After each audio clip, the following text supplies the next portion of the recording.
অনেকের প্রশ্ন, স্পেনে মাসিক ইনকাম কত?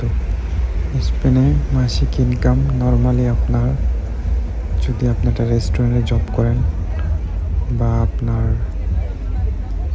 ফাব্রিকা বা আপনার প্রাইভেট কোম্পানি আছে বিভিন্ন, এখানে জব করেন, এখানে মূলত মিনিমাম আপনার এদেশের 1800 ইউরো।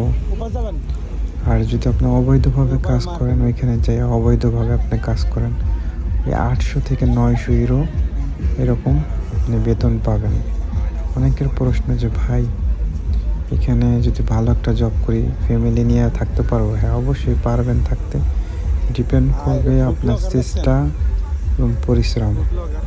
আর হলো মূলত স্পেনে আপনার মাসিক ইনকাম হলো, যদি ভালো কাজ থাকে তাহলে 2000-2500 টাকা